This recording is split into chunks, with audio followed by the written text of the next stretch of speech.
juillet 2012, un quart de siècle.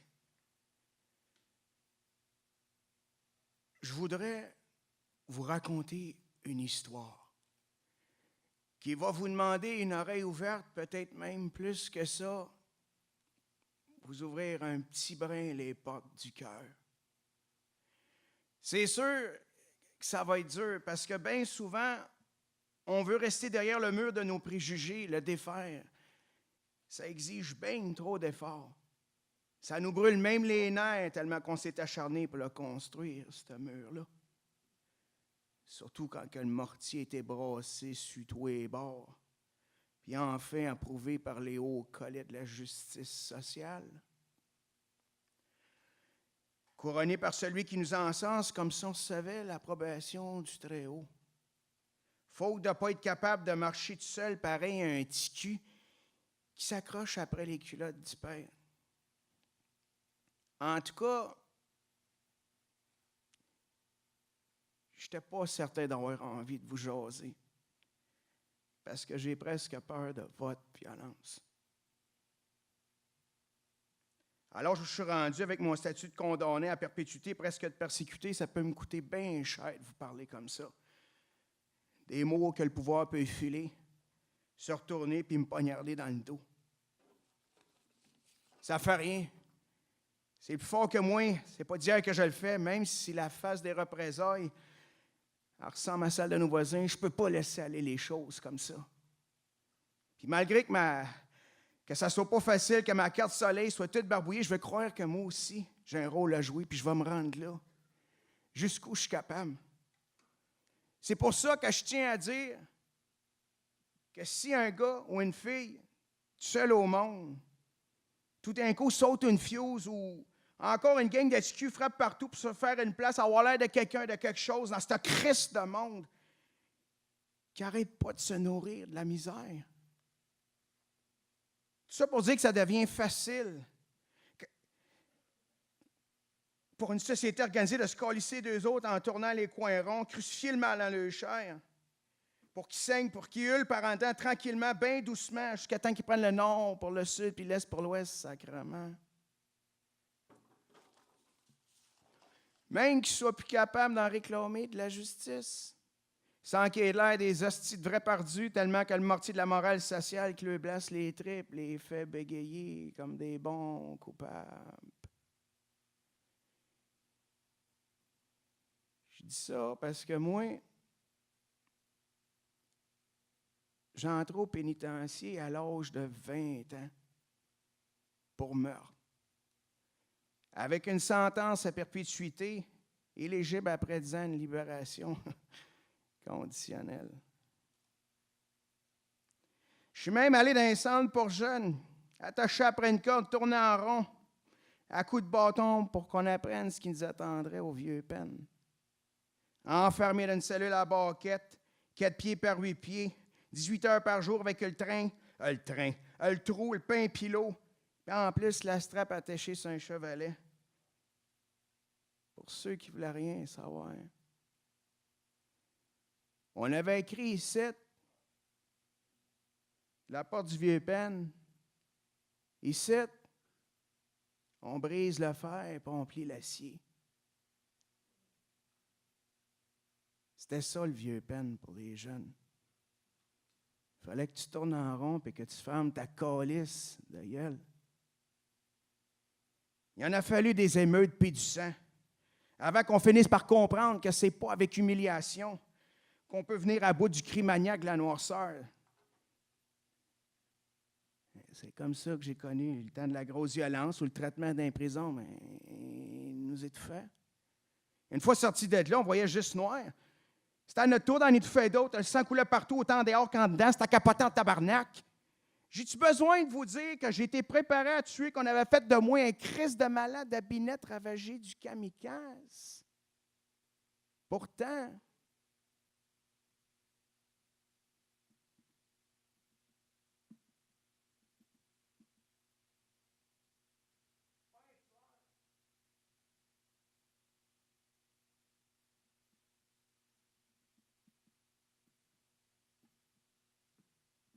Si j'en étais un, ça ferait longtemps que je n'aurais tué une gang d'autres.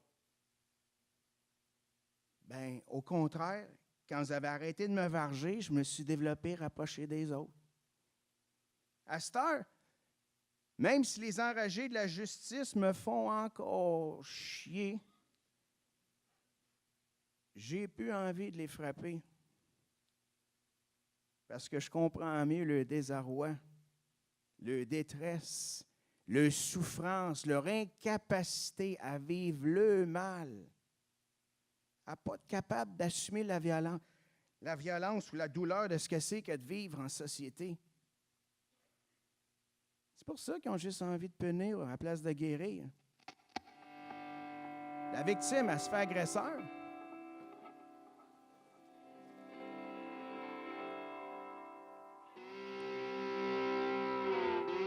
Comme dit le poète Charles Baudelaire, je suis la plaie et le couteau, l'assassin et le bourreau. Puis parce qu'ils n'ont jamais été en prison, ils pensent gros comme le bras qu'ils l'ont l'affaire.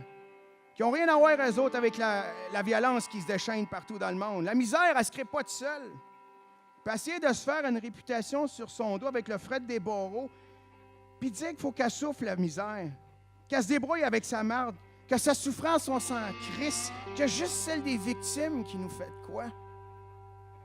Parce qu'au fond, ce bouillon de culture-là est bien plus payant que la soirée qu'on se donne à vouloir que ça soit plus correct. C'est bien plus facile de fesser dans la cochonnerie avec un point d'acier tout trempé. Ça donne de l'écume à la vengeance, puis ça soulage le bas du ventre, puis ça fait frissonner de plaisir, puis ça donne bien du crédit à l'univers de la main de fer. Comme si on pouvait remplacer l'insensé d'un mal par le besoin de réparer à coups de poing. Non, c'est raffiné, c'est bien sûr. Pour se faire une image plus gentille, on a installé des programmes qui servent d'éponge aux cieux du pouvoir et qui scrapent ce qui reste de dignité. On leur impose des traitements pour les rendre plus dociles, plus capables de mécontentement, encore moins d'indignité, de révolte. Ils sont juste bons à répéter ce qu'ils ont appris, c'est-à-dire des sacrements de niaiseries. On a remplacé l'eau bénite du curé par le jus de pipe du psychologue. C'est avec ces notions-là que le serpent il ressurgit entre les roches du désert avec les dents du venin, bien incrustées dans la chair des malfaiteurs. Les voir se tordre de douleur jusqu'à temps qu'ils meurent ou qu'ils prennent le rang, pareil des chiens tout contents. On commence comme avant. On pogne le maraudon, on tricote juste autrement. Prisonnier, femme sa gueule, pète plus trop fort, ni trop, puis c'est quand qu'il pète, tabarnak. On y a rangé la fraise au gars de lui de l'interdit, on y a muselé les mâchoires avec un beau 25 ans ferme. On le fait même miroiter d'une poêle en fond iwasé avec la graisse de cochon importée de la même place. Parmi cette gang de condamnés-là, il y en a de plus en plus qui ne veulent plus sortir. Ils ont perdu le sens des espaces. Ils ont la chienne. Et comme tous ceux qui se font vieux. C'est peut-être aussi parce que la Terre a tourné trop vite pendant le quart de siècle où ils ont grugé le frein à ne ressentir plus rien. Tout ce temps-là. Temps des éternités, où ils ont vu leurs femmes, les abandonner, les enfants, partir pour toujours, les petits-enfants, les maudire, leurs amis mourir, leurs voisins de cellule se pendre, puis eux autres, croupir. D'autres, bien sûr, se cramponnent après les pelletées d'illusions de ce qu'on appelle la réhabilitation. Les manières de faire instituées par nos illuminés de la variété des sectes universitaires. Ou encore les pilules du psychiatre qui proviennent sûrement de nos voisins. Des pilules qui gèlent les synapses, provoquent des nouveaux circuits, stabilisent les émotions puis rendent moins impulsifs.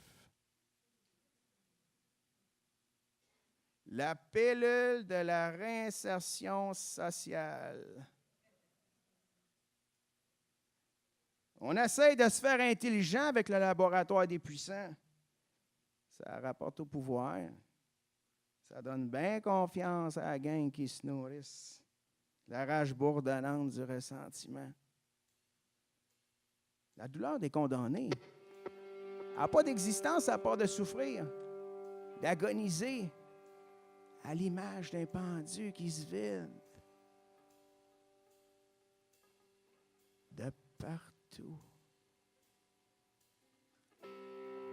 C'est certain, l'humain s'adapte à toutes les misères, sauf que c'est pas toujours beau à voir quand on tire les rideaux de fer pour apercevoir son vrai visage.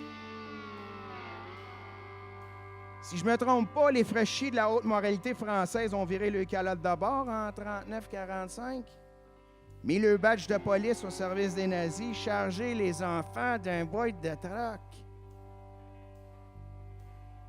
Envoyez-moi ça à la chambre à gaz.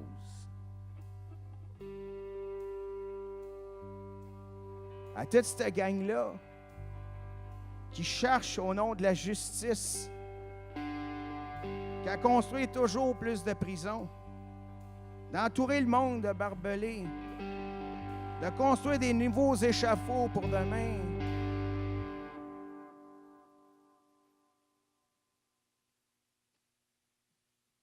Je vous en supplie.